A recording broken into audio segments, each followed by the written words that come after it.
H-Town. It's H-Town for real. And you know we keep it real. Getting that money. Getting that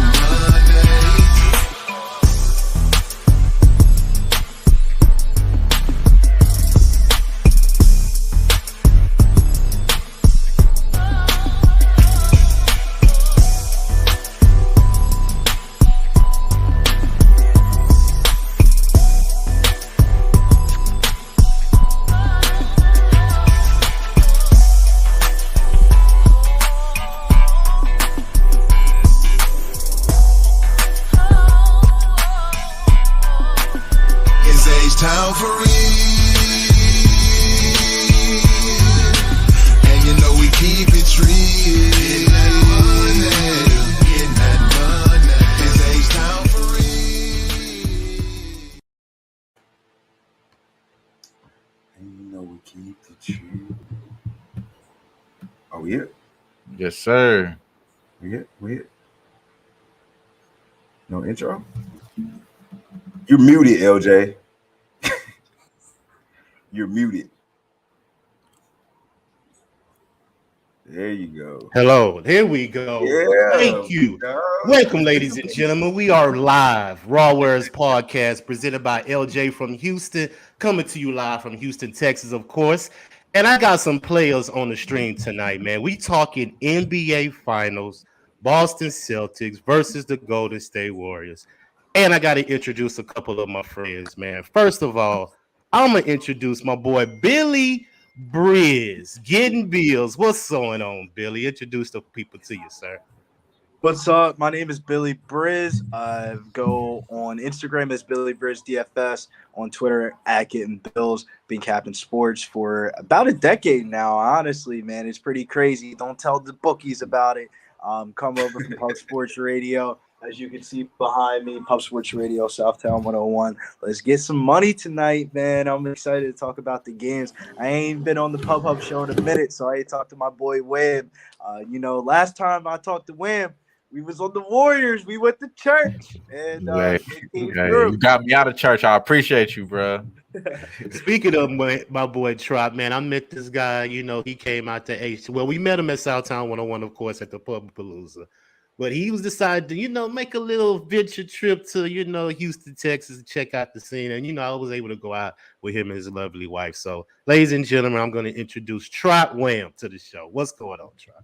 Man, my brother, LJ, man, feeling good. Marley Best, man, feeling good. Billy Briz, my brother, you already know, like he said, man, got me out of church last time I was on the show with him. So, I love his breakdowns.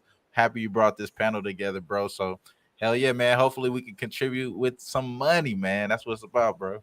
Hey, of course. And of course, no further ado, we already know who's cracking right here. My boy, Marley Betz in the building. What's up, son? Hey, what's up, people, man? Digging the panel. Loving the vibes. Let's get to it. I'm no stranger to the show, so let's go. I got to say, though, before we do start, this got to be a mark in YouTube history for young Black African Americans breaking down some sports. So we breaking milestones already before we even get to the picks. Sir. Yes, sir.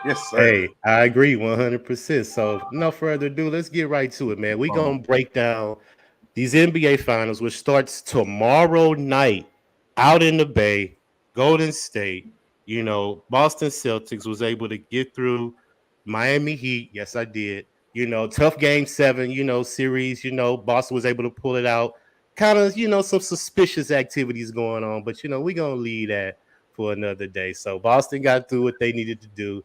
Warriors took care of business, of course. Dallas, 4-1 took care. Luka tried to do what he had to do, but he just don't got enough. So maybe next year, Luka. It's always next year. But we talking about the Eastern Conference champions, Boston Celtics, versus the Western Conference champions, Golden State Warriors. So I want to get some initial thoughts on the series, the matchups, and things like that on the panel before I break down some questions. I got 3 questions that I want to ask the panel before we end the show tonight. But we're going to start off with some initial thoughts on the matchups. Trot, Wham, since you just, it's fresh on your mind right now. I know you just got off the show, so give us your thoughts, man. What's your first initial thoughts about this matchup? Yeah, you know what? It's very interesting. Both of these teams been very good. I would say all of the calendar year Celtics were really bad to start the year off. Golden State were, up and down because they didn't have guys inside the lineup to start the season off. Draymond, Clay, from that standpoint. But towards this calendar year, man, there's no better, no hotter team than the Boston Celtics. They have a crazy road record so far in the playoffs, 7-1-1. So they're not afraid to go on the road and win games. And the other side of that, Golden State Warriors, they have the best home record. You know what I mean? As much as this has been more of an easier road for the Warriors, but they still been able to take care of business at the house in crazy fashion as well, like covering spreads. Win margin, I believe, for average for the year is at 10.4 over the last 5 games. Last 2 weeks, it's been about 15 points difference average win margin for the Golden State Warriors. They've been covering those crazy spreads that they've been laying at the house. The problem with me, man, in this series is that it's all about matchups with the NBA, man. It's all about matchups when it gets to the playoffs. And this matchup is going to be the best defense that they faced in Golden State. This is going to be the best defense that Golden State has faced in the whole playoffs. This is going to be the best offense that the Boston Celtics has faced as well. And that's a problem for me to make an actual strong, future prediction of who's going to win and come out. My feet has been held to the fire already on one show, so I'm going to hold my feet to the fire again. I think Golden State wins it. I think it goes to a game 7 again, though, and that's the problem. That's what's going to stop it for the Celtics. I think the Celtics only wins this series if they win within the 6 games. They can't let this go to a game 7, and I think it will go to a game 7. That's the only edge I give to Golden State. But then you think of it this way too, and I'm a conspiracy theorist at heart, bro. Mm-hmm. This is the 75th year for the NBA, bro. This is the 75th year for the NBA, bro. Mm-hmm. We know who started this NBA shit. It's been the Celtics. They named the fucking shit the Larry Bird Trophy. First thing I thought was like, oh, he about to get double Larrys. He about to get the Larry Bird and the Larry O'Brien Trophy. That's my first mind is telling me, bro. So I have a thought process in this, in my approach to this series. I'm not too concerned off of making bold predictions pre-series. But during the series, I am going to find 2 different opportunities to back both teams. And I believe the first game is a great opportunity to back not the Celtics, but the Golden State Warriors, not only because of the game 7 factor that we've seen play into the game 1 in the Eastern Conference Finals where, Boston was coming off a game 7 and going into this series. In that series, it was a great rest advantage for the Heat, and they were able to win that game. And that was the only fucking game that they won at the house. They didn't win at the house after that. After that, Boston pretty much did whatever they had to do and won all the way into game 7. They couldn't do it at the house, but they were able to handle business on the road. Again, they covered 7 out of the 9 games that they played on the road, which is just crazy ass stat there. Mm-hmm. But on the other side of it, they covered 7 of their last 9 games at the house in the Warriors. So I expect them to come out and win the first game. Game 2 is going to be for Boston. I believe that the adjustments will be made. They figure out a way to stop those guys from making those threes. They've been really good at holding opponents to threes so far in the playoffs. Been high top 5 in that regard. Been holding opponents to a lower 3-point percentage as well. That's going to be the key for me in this series. If they're able to do that, I don't care how many middies fucking Steph is going to be getting off. I don't care about Jordan Poole getting in the cup because it's going to be tough for them to be able to score if they ain't hitting those threes because the separation isn't going to be that far. It's going to be far if they're making their threes. It ain't going to be that far if they aren't hitting them. So first game, I think Golden State has the advantage. They slap them in the mouth. Second game is going to be Boston.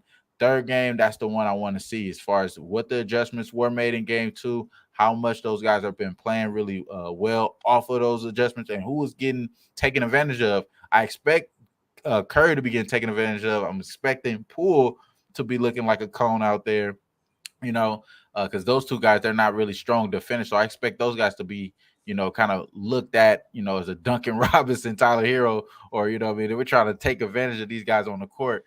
But they're not fucking undrafted players. I told you guys last series, I'm not on this show, but on several other shows, like undrafted players for Miami, man, they only could go so far. These guys right here, they Hall of Famers on the other side, so I do give them that edge, and that's the reason why I give them this Game 7. That's just based off of that. But to be honest with you, bro, my heart is really with Boston. My heart is really with Jason Tatum winning Finals MVP. Like I said, I think he's going to get double Larrys, but to be realistic, I got to give Steph and them the edge because they already shown that they could do it. And if they get Gary Payton Jr., it's only going to allow them to play a little bit better defense on the perimeter. So I kind of got to look for Golden State. But Game 1, Golden State. Game 2, Celtics. After that, y'all look on my Twitter, bro. We really talking shit after that. All right, for sure. Sounds very, very, very precise breakdown. I like that. Billy, what's your thoughts on this series? Man, I feel like this is one of those ones where they talk about defense wins championships. We got the number 1, number 2 ranked defensive teams in the playoffs here. I feel like the momentum's in the Warriors' favor, but then narrative is in the Celtics' favor here. The Celtics are the only team to beat Steve Kerr. They're the only team that have a winning record versus Steve Kerr since he's been in Golden State. So I thought that was pretty interesting. I feel like the analytical stats leave heavily towards the Celtics side because of the Golden State rim protection problems. We have seen Golden State have rim protection problems during the regular season, but it hasn't really came up throughout the postseason so far because they haven't really faced a big front court. I think the big key to this series is going to be Robert Williams. I think Robert Williams is going to have to play a vital part for the Celtics around the rim. The Warriors really lack a rim protector. Kevin Looney stepped up in the last series, but the Mavericks, man, you know what the thing is with the Mavericks, dog? I mean, like Luka Doncic's out here leading the rebounds. You can't put the white pal on the floor, and then you can't really rely on Maxi Kleber to get a lot of rebounds and defensive stats. So I feel like the Warriors are going to have a rude awakening, maybe in Game 2, but I'm leaning with Wham on this Game 1.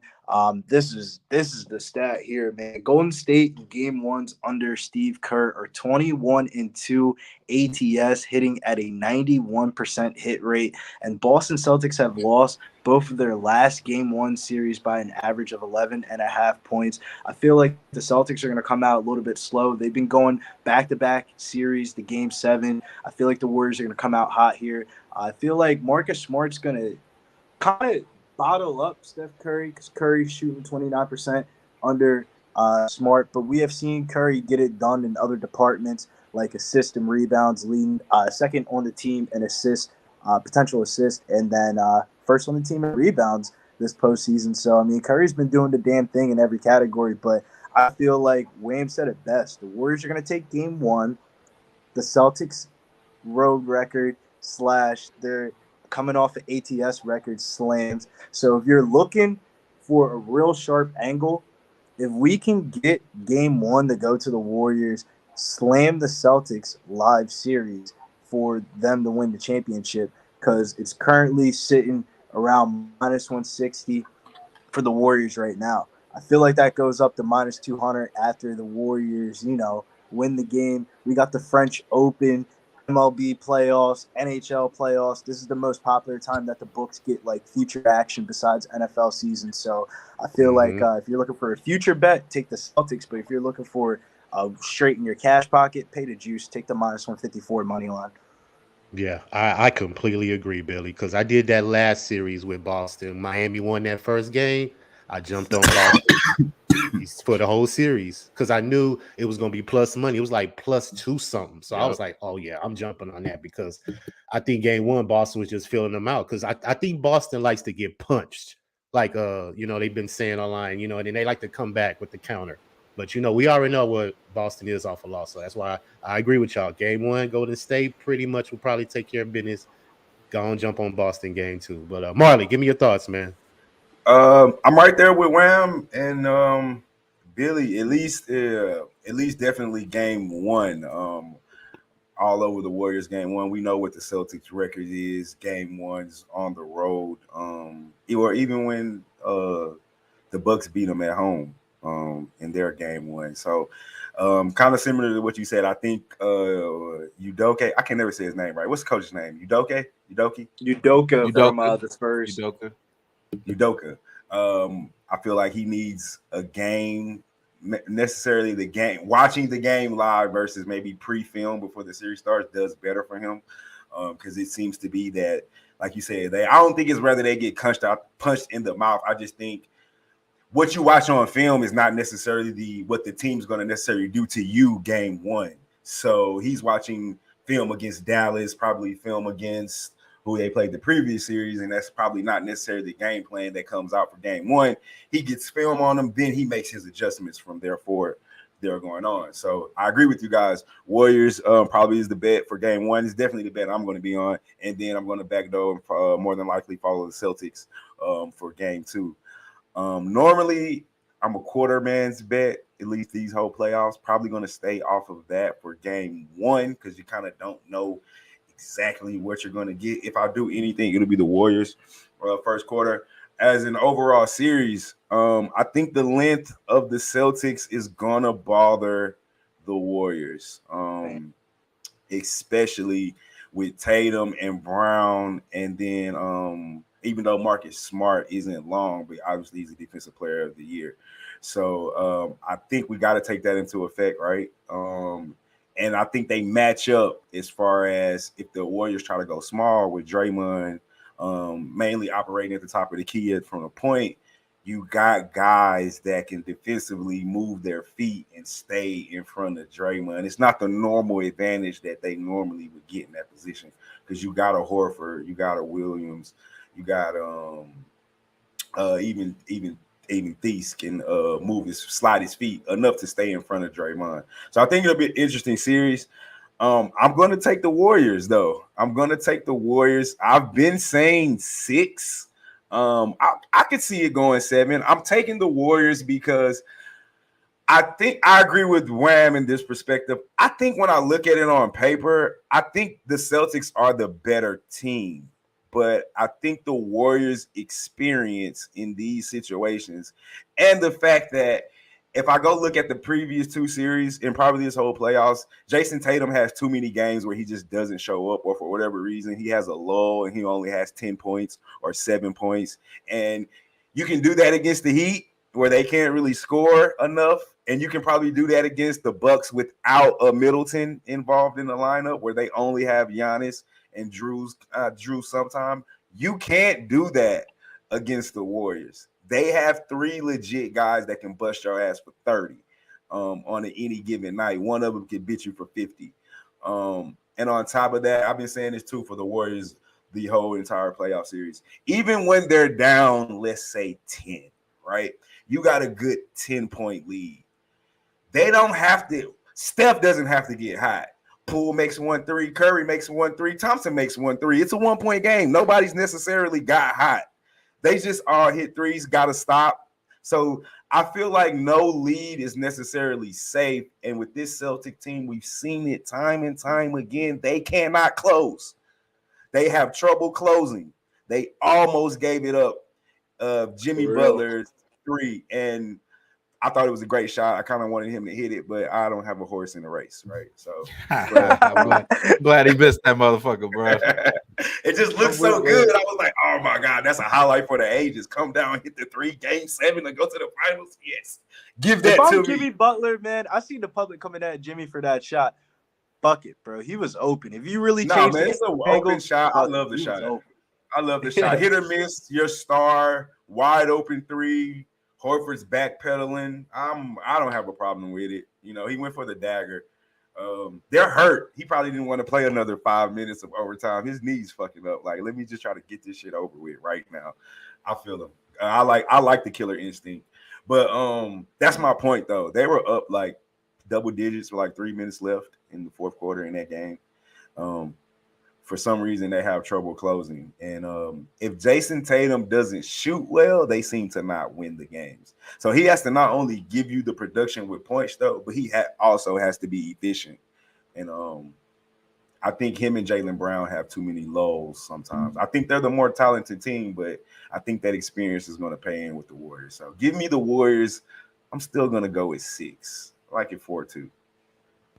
Warriors in 6. I'm kind of right there with you too. You know, initial thoughts, but like everybody said, Boston #1 team defensive wise. Golden State's #2, and Boston actually had all 5 of their starters receive All NBA defensive votes. I don't know if y'all knew that.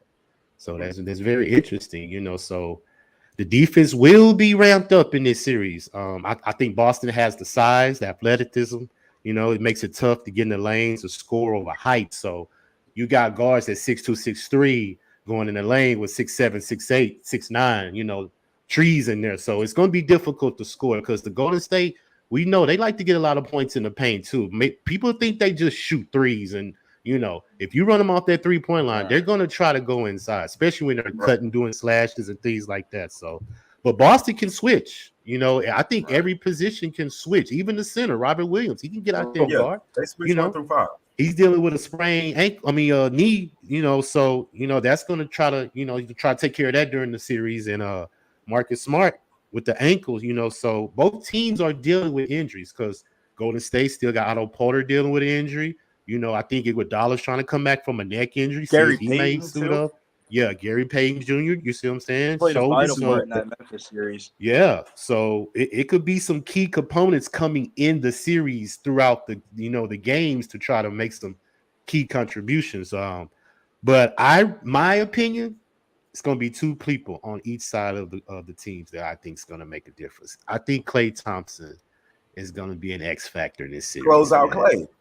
Because he doesn't I need call it space. Yeah, he doesn't need space to get his shot off. You know, he can catch and shoot. And dealing with the injury, I think he's kind of hesitant of trying to go off the dribble and try to make a cut or like a slash type, you know, to the goal, you know, trying to be an aggressive because I think in his mind, he's still getting back from both of those major injuries. So, but he's also excellent cutting from the backside while the defense is, you know, worrying about Steph where he is at. You know, Klay could be lurking, you know what I'm saying, playing possum, things like that. So I think Golden State got a lot of different offensive sets that they can throw at Boston. But I think Boston has the height and the athleticism, like Marley say, to stay in front of them, move your feet, things like that, to make them a difficult shot. So it's going to be interesting, man. I'm really excited about it. You know, Jaylen Brown, you know, may be a key to, you know, he got to stay with his man. You know what I'm saying? He got to guard, face up. Because when they switch, man, you got to have your head on a swivel because you never know they never stay in the same spot is basically what I'm saying. Golden State is constantly moving. And, you know, we're used to isolation ball a lot of times, dribble, you know what I'm saying? So Golden State actually plays team basketball, in my opinion. Right. So it's going to be very, very interesting. But this is my first question for the panel. We're going to go right here. Will the Boston Celtics keep the Warriors under 100 points in any of these games? Wham, we'll go to you first. Yes, they will. It'll be a poor shooting night for Curry. I think Klay, as much as you hire on Klay, I think Klay shoots a lot of ill-advised shots, bro. You know, he checks all down throughout the game. So I think there definitely going to be at least 2, maybe even 3 games out of 7 that they'll be out under for sure. Okay, those will be the games. That'll be the games that they win too, because I think Boston has to get under that total for them to win. Because the Warriors only scored 100 points one time, Game 4 versus the Grizzlies. So it's gonna be a tall task. Billy, what you think? Boston keep them under 100? I think the game that they keep them under 100 is going to be Game 4. You know the quote, you live and die off the 3-point line. Mm-hmm. That is what's going to cost the Warriors. Because like you were talking about, LJ, they kind of get a little bit sneaky going to the rim when they get ran off the 3-point line. But with Big Rob down there, Al Horford, I don't know what fucking time machine Al Horford came out of, but he ain't looking like the guy in Philly that we got rid of. Man, I feel like they're going to lock him down. The East Coast, I feel like it's like the same thing in hockey too. I feel like the West Coast games go over, but then the East Coast games go under.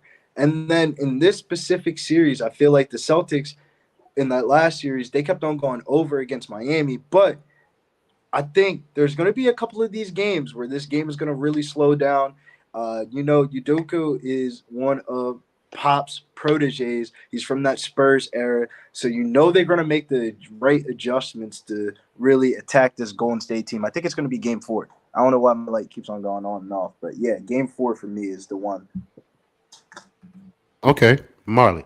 What are your thoughts? Because just to throw this out there, Boston held the Heat under 100 points in 3 games: Game 4, Game 5, and Game 7. But we are, Golden State's, This not the Heat, ain't so. the Heat. Yeah, Oh, I just wanted to throw that out there, but I understand it's like the same thing. It's the whole. It's levels to this shit, as they say. There's levels to this shit, and the Heat level and the Golden State level offensively. With all due respect, Jimmy ain't no Steph offensively. Steph nails that 3 and gets him out of here. In any game this series, well, I'm at least giving Boston 2 games this series, and if in order for them to win, they have to probably keep them around that 100, 102, 3, 4 range. So yes, I'll give them game 3. Definitely, I think if any of the games that we're going to get a low scoring game from, I think we get game 3. Do I give them 2? I don't know. I think Boston is going to have to win a game in the hundreds.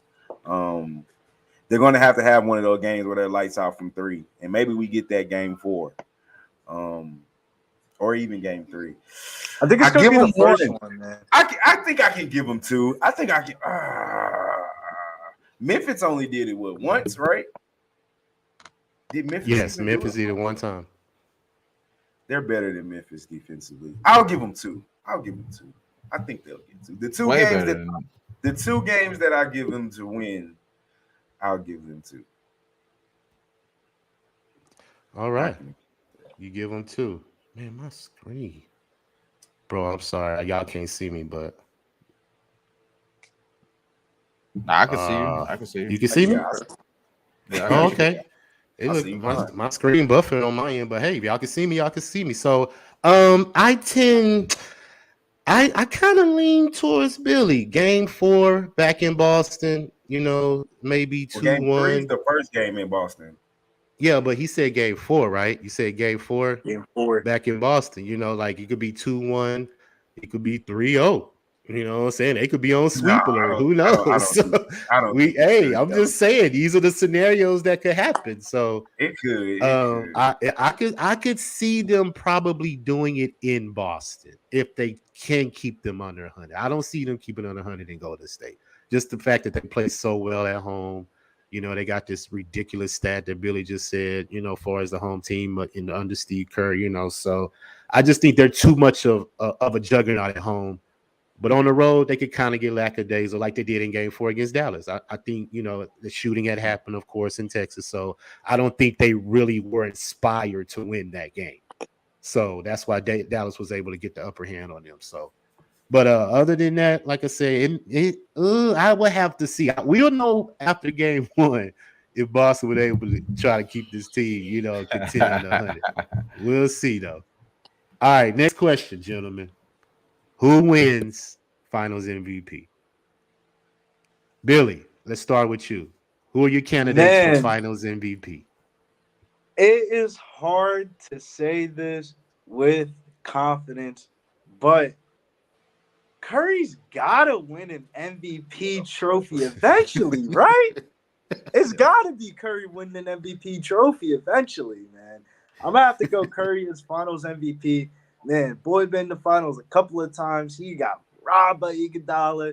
Then fucking Draymond won the other. It's just like, man, he can't win for losing. I mean, if he goes down in his career without winning the finals MVP, they might not give him the respect of being a top 10 all-time player. So, Curry's playing for legacy here, man. He's playing for legacy. Yeah.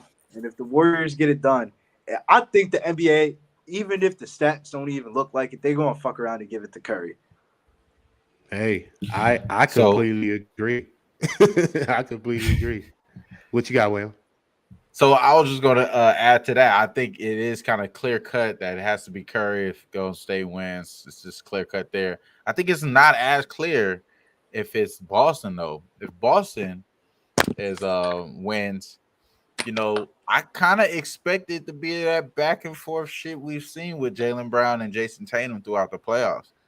And if that's the case, the only guy that may be consistent and may have to average 20 to win and beat this Golden State team is Marcus Smart, 41-1. Finals MVP. He's going to average probably about 7 to 8 assists in this series. He gets to 20 points, man, and on top of that, plays predominantly defense on Steph Curry. It could be that same Andre Iguodala-esque type of Finals MVP given to him because of what he did to LeBron. So I kind of want to take a shot with Marcus Smart, man. I wouldn't be surprised. Don't be surprised if y'all see that on my Twitter. You know what I'm saying? I got a question for you though, Wham. Do you think that the NBA right now with the TV rating problems that they're having, do you feel like they might juice it to Tatum to give him kind of like the face of the NBA? Because they were really pushing Luka Doncic and Ja Morant throughout the whole entire playoffs and stuff like that. And the NBA is really, really having problems with TV ratings. The hockey ratings have done 3 times as more as the NBA playoffs so far. And hockey has been a great fucking product for guys that's casually watching it like myself. I've been finding very success on just picking the guys that I think that's better. It's been a great fucking playoffs with the hockey, and they're actually a whole round behind.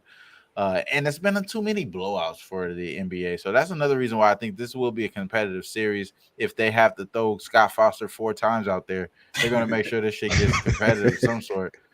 You do know the record, right? Point, yeah, that's a fake stat with that 12-0 record. Oh, that's a fake stat. That's a fake stat, y'all. That's a fake stat. That's a fake stat, y'all. So people out here spreading fake. I thought it was Scott Foster news. Right, exactly. It's something like that. Oh, and honestly, my God. And honestly, like they won a few games with him, but they lost as well. They lost with him as well. Even one, I think it was in the Bucks series. But neither here nor there. They're crazy for that stat though, y'all. Y'all gotta watch out for it. I know Scott Foster, my boy. Y'all know that's my boy, bro. I was gonna boy. It's only right. The fact I that fuck with Scott Foster too, man. I would definitely give him a drink. Around is crazy. I know, right? Yeah, the fact that we even got fake ref stats, dog. That's how these motherfuckers out there clickbaiting, bro. You might as well just put a bikini on, bitch. You feel me? What you doing? But no, some real stuff though. Like to what you're asking, bro. As far as like what they hyped up, Luka had the opportunity to, break up the Suns, break up the first team, break up Utah, break up the Suns, and break up Golden State, because they're not going to be able to afford this same roster next year anyway. So don't expect the Golden State, the Warriors, to be looking like this next year. So that's kind of the reason why I do agree with what you're saying, though, Billy, because Boston is a young core that can be looked as a Golden State Warriors, because those guys were drafted, they were signed long term. They have their core for a long time. They finally got over the hump and beat Jimmy Butler, who they lost to in the bubble, to get to the finals. And this could be an easy chance for you to get Steph right in the mouth and like, nope, Steph doesn't get finals MVP. He's still going to be rated at whatever y'all think he is rated right now. That's where he's going to be at. You know what I mean? They could do that to Steph and he doesn't elevate. And as fucked up as that sound, I wouldn't be surprised if the Golden State, I wouldn't be surprised if the NBA does that. But let's just say this too. As much as it is the 75th, and I had this as a conspiracy here, it's the 75th year. The Celtics pretty much brought this damn NBA into form, especially with the battles within LA, kind of made the NBA what they are today. And then Michael Jordan and those guys just carried the torch.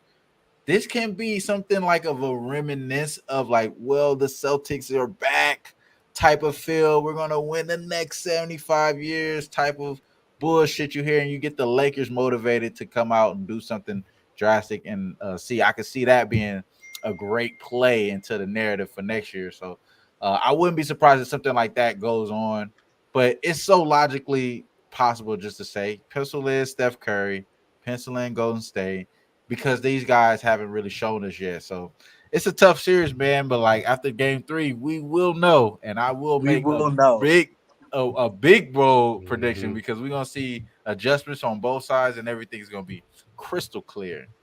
Yeah, for sure. I'm with you on that, Wayne. Game 3 is the game. Like we will know game 3. Like it's going.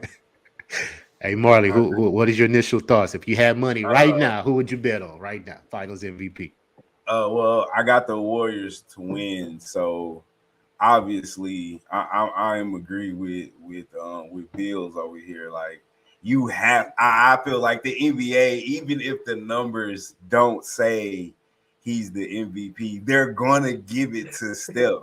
Like this is a legacy series. It is the only thing he is missing, quote unquote, on his resume is a Finals MVP.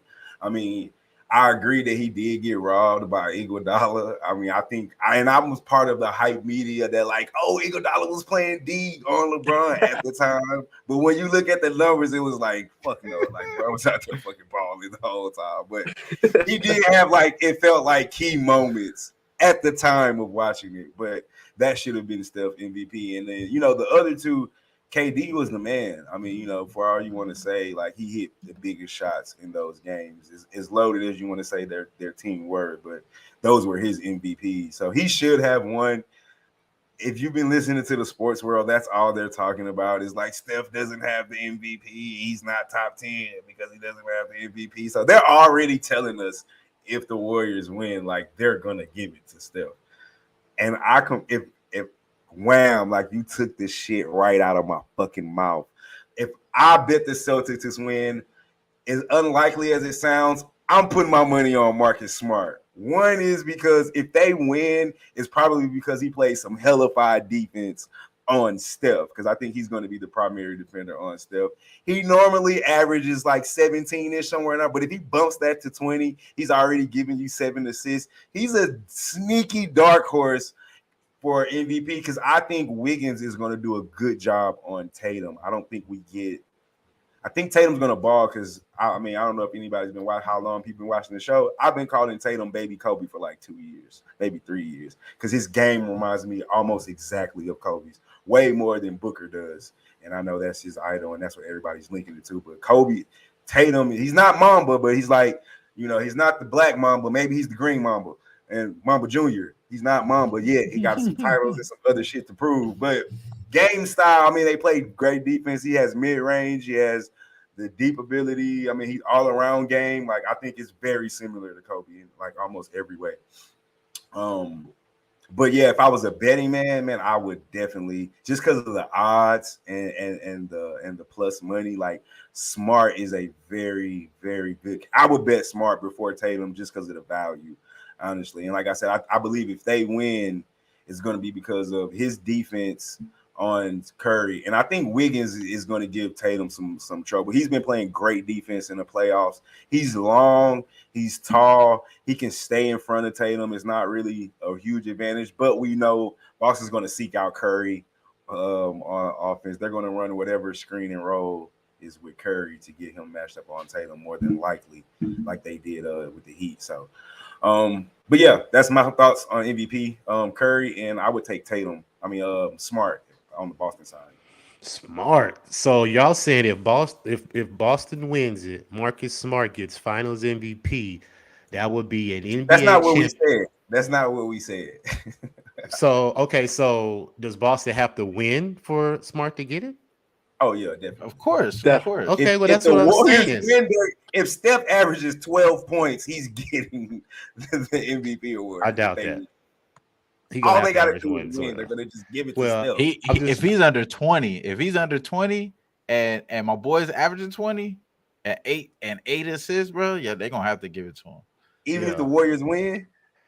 Not if the Warriors win. Nah. Right. I think Curry might get it done in the assistant rebound department where he's gonna fluff it up, where the points won't have to be as high as it usually is we're accustomed to, because I feel like he's gonna like really go over that 10.5 rebounds and assists in the majority of the games. He's sitting at minus 125 right now. I think that's one of the best bets on the board. Especially if Gary Payton Jr.'s the second is back. I remember a lot of his assists coming to him. Can y'all see that screen right there? Y'all can't see it. Yeah, we can see it. Yeah, I can see it. Okay. So look, y'all saying Steph Curry, right? He will join this list right here if he gets a championship and gets a Finals MVP, because that's the only thing he's missing. He's a 2-time MVP. But all those players right there, Like, I'll take out Bill Russell because we didn't see him. You know, I don't have film on him and things like that. But the rest of those players, Duncan, Magic, Kareem, LeBron, and Jordan, are all top 10 players in history. Three Lakers. Take LeBron out that Laker uniform. It's just, I don't like seeing three Lakers. Why, dog? Yeah, he's not a Laker. He's not a Laker. He is a Laker. Wham, you're He a won a Laker. championship. He's not a Lying Laker. on that, man. LeBron. He's not a LeBron won Laker. the championship with the Lakers. He's a Cavalier. Wham. He only won one with them, bro. It's the same. We tied up. If Bro, anything, he's a Heat.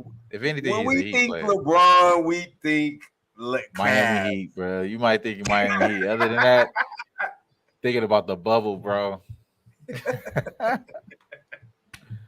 about playoff mode activated. That's what I think about. I think about playoff mode activated. Him walking out the Sun series, quitting on the Lakers. That's what I think about when I think about LeBron. Well, Think about Kareem. like I I said, think about Kareem. That's what I think about. those are top 10 players. And if Steph Curry accomplished this, my opinion, he will have to be moved into the top 10. That's just my opinion. Because I think Kevin Durant's on the outside right now. You know, a lot of people say I got KD. Steph in my top 10. I You got Steph in my the top 10? Okay. Yeah, okay, I just recently named him too. I could go in order too for you, man. Go in I got order. MJ, What you got? I got MJ number 1. And then I got Kobe. I got Kobe second. Okay. I got Magic. Okay. Magic third. You feel me? Magic third. Then I got LeBron.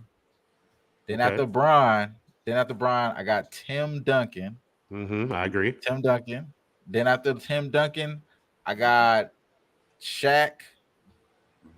Then after Shaq, it's really a toss up between Shaq and Tim Duncan. I want to say I may have wrote that down as a swap, but I'll just leave it like that for right now. Yeah, I think I have Shaq. I think I have Shaq fourth, and I have Tim Duncan fifth. But neither here nor there. It doesn't matter too much. Those, apples and oranges. Both dominant, fundamentally. One side, the other one's force. The next one is Bird. I got Larry Bird, bro, and that's another player that I haven't been able to see.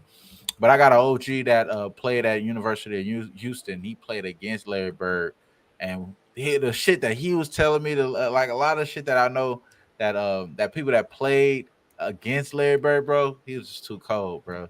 So you had to put him up there. It's the reason why they darling and drooling over Luka Doncic and drooling over Jimmy Fredette, because they waiting for another white guy like Larry Bird. And I don't think we're ever going to see that again. So you got to put him there.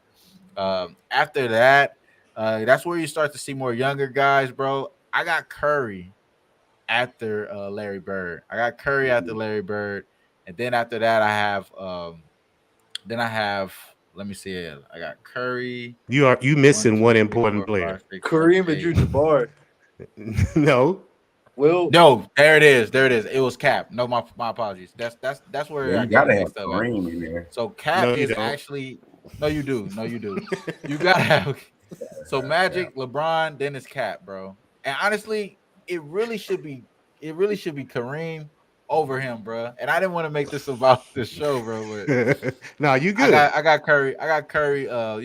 8 and 9, right there at the spot. I got him a slight bit over the Dream, bro. And I love the Dream. See, Played come on on, all man. sides. Oh man, Dream's not in the top 10. Wait a minute. No, that's what I was gonna say. He is. No, I'm saying Oh. I have the Dream in my top 10. I just have him right after Curry. I think Curry. Okay.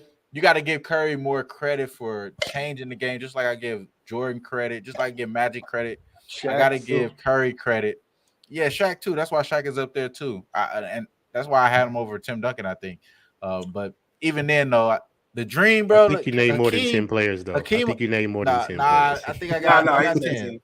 No, that's the Dream. I count it. Yeah, the Dream, 1, Curry. That's Bird, Magic, Tim Duncan, Shaq, Cap. That's 10. That's 10. Okay. Well, That's 10. you got a lot of centers in there. You got a lot of big men in there. Hey man. You know what era we just came out of, bro. Now we in the more guard centric.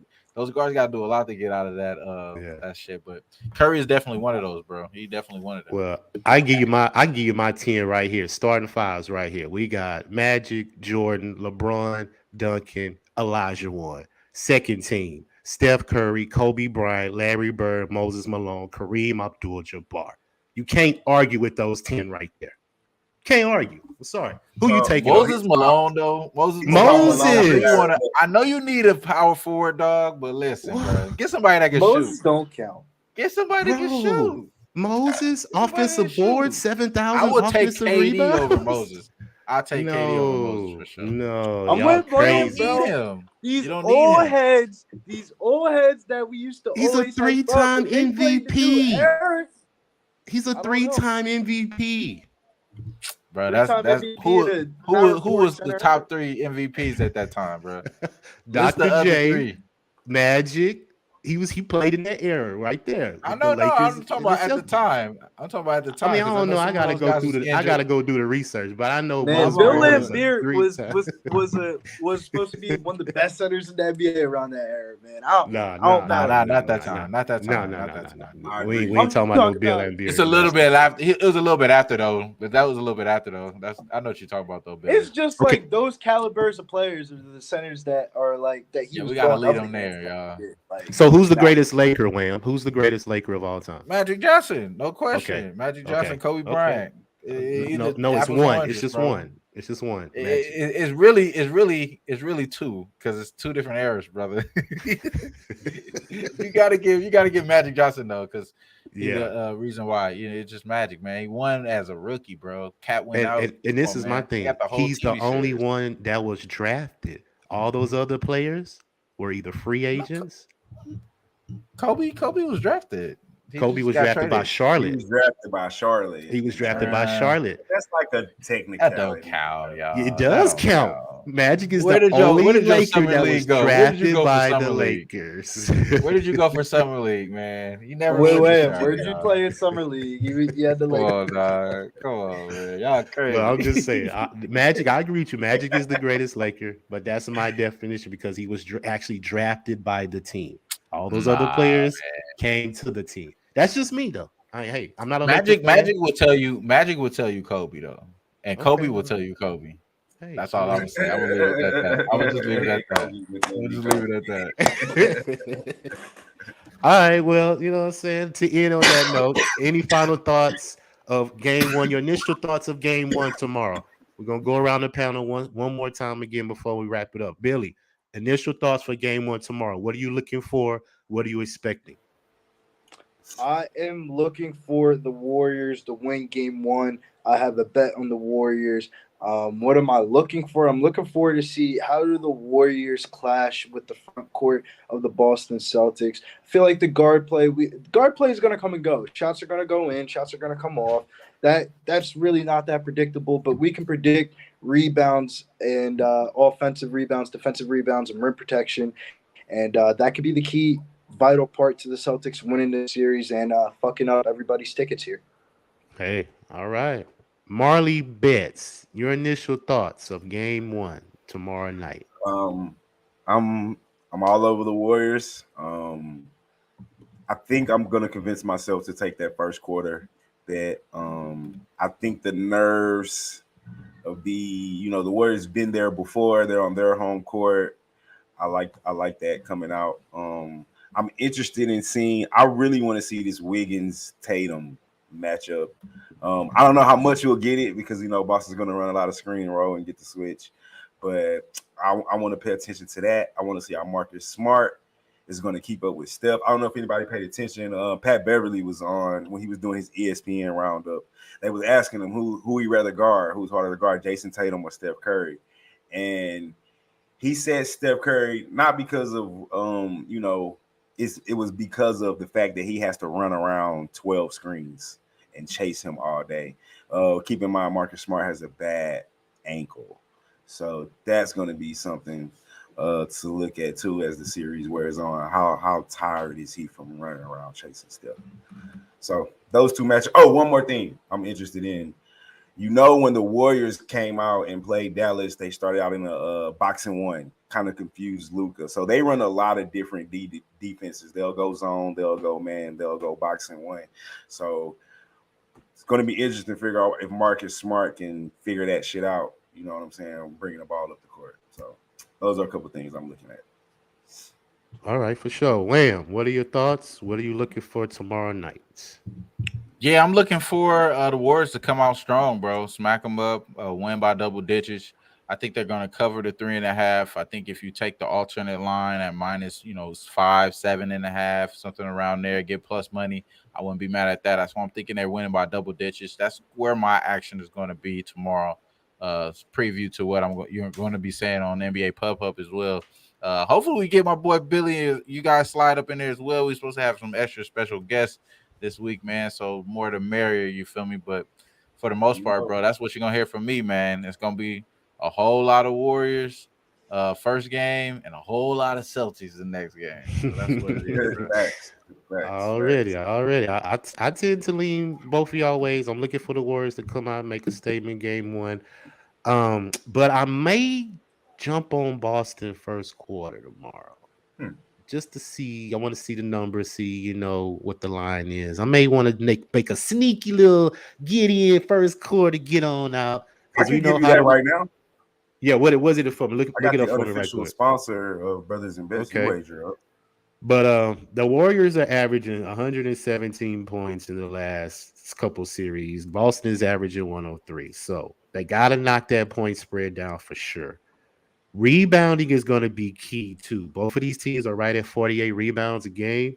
Off the offensive, though, Golden State is averaging around 12. Boston's averaging right around 9. So Boston's going to have to keep Golden State off that offensive board, creating extra possessions, second chance points, and things like that. I think that's going to be one of the keys. And I'm looking at this bench, man. Boston bench only gave them 24 points averaging, in these playoffs, and Golden State's bench is giving them 33. So that's a +9 difference. And like we're saying, Golden State got people injured, Porter, Gary Payton, Boston pretty much got Gary Williams, D. White, and Pritchard coming off their bench. So one of those players are going to have to play out of their mind, in my opinion, at least one of these games. I'll take Jordan Poole. I'll take Jordan Poole. Of course, I'm just trying to make the point about who's going to step up on Boston's bench that's going to counter these points that Poole, Steve Kerr even throwing Moody out there. Shout out to Moody. You feel me? Moody. So Kerr's going Moody through his might bench. get benched though for Gary Payton because you saw in that Memphis series when they needed more guard defense, they were starting Gary Payton. Yeah. I agree. We'll see though. But like I said, Golden State got a lot of people they could throw out there, man. And Boston, if Marcus Smart and Robert Williams is hobbling, man, it may be a long series. But I'm very excited about it. These are technically, statistic-wise, the best two teams of each conference. So, Miami was the number 1 seed, but Boston was the better team defensively. So I'm going to say that both of these teams deserve to be here because we know defense is what gets you to the championships. And we'll see who battle it out and see who comes out on top, man. So after that, man, I appreciate y'all coming on with me tonight, man. We almost pushing an hour. So we got some good talk in tonight, man, for this preview for tomorrow. So before we get out of here, I want everybody to get their plugs where everybody can find you. So we're going to start off with Billy Briz. Where can they find you, sir? Yeah, you can find me at Billy Briz DFS on Instagram. We're always on the Instagram waves, Instagram lives every day. We're always tapping in with other people and stuff like that. So, Instagram's like a different type of social media app, pretty unique. It's like, I compare it to like FaceTime calls that the public can see. It's kind of comparative to that. And then my Twitter account is at Getting Bills. And then you can catch me over at Pubsports Radio, Southtown 101. Already. Shout out to Lucky Powers in the building, giving his thoughts. He say Golden State under 213. I guess he's saying that for game 1. He say Draymond Green. I guess he's saying Dre as in Draymond Green will show up and show out. I wonder if that's who he's talking about. But hey, we'll see. Trot Wham. Give them your social, where they can find you, and all those good things, sir. Yeah, man. It's Trot Wham on Twitter. Walter Trotter the Sun. Catch me on NBA Pub Hub, 4 p.m. Eastern Standard Time, 1 p.m. Pacific Standard Time on the Sunday, Saturdays. We're running at 10 a.m. Pacific Standard Time. Be on the lookout for those. Appreciate everybody. Appreciate my guys for having me on, LJ, Marley Betz, Billy Briz. Make sure y'all keep up with these brothers as well, doing big things, man. And it's only up from here, bro. We're gonna cash it, bro. Already. Marley Betz. Where can Man, they as find you at? always, man, you can find me at Marley_Betz. Also find me right here at Brothas N Betz. Just like this, man. That's why we call it Brothas N Betz. It's just like this shit right here. You know what I'm saying? That's how the name came about. Catch LJ there. Catch us there tomorrow, man. We're going to do a breakdown in the NBA show. Shout out to Pubsports, Slaughter, and the rest of the guys, man. And I say this all the time, man. Ever since San Antonio, meeting Wham and everybody else, man, I have definitely become a better capper. And I appreciate all the love I've been getting from everybody, dog. It's been great. For sure, man. Yeah, I for can't sure. wait for Atlantic City, man. We gonna fuck it up in the hometown, 20 minutes away from the crib. Right. We gonna show it's like on the East Coast, like. Yeah, I'm going to Hey. have to make the trip. I'm definitely making that trip. Oh, Give me a yeah. couple cannolis, baby. We about to go up, baby. I know Already. nothing No, about you got the Kelly Clarksons and the Katy Perry's for the after show. Yeah, I'm talking about pastries. My dude, he out there talking about the milk. You feel me? Oh man, well on that note, man, y'all can catch me LJ from Houston, Facebook, Instagram, Twitter, RaWordz Podcast streaming right now as y'all watching right now on YouTube. Like, subscribe, follow us on Brothas N Betz, like Marley said. We're on there daily, giving out free plays out, making y'all some money. Catch us on Tuesdays and Thursdays on the Pubsports Radio Nightcap. Giving out live plays, making bets. If y'all are not with us on Tuesdays or Thursdays, I don't know what y'all doing. Y'all are leaving money on the table. I'm telling you, we cash every single night that we are on that show. So y'all join us Tuesdays and Thursdays, Pubsports Radio's The Nightcap. So for my boy Trot Wham, Billy Briz, Marley Betz, thank y'all for coming on, man. We will holler. And like Marley says, always, today, tomorrow, every single day. Let's beat Vegas. Yes, sir. And we out this month. It's H-Town for real.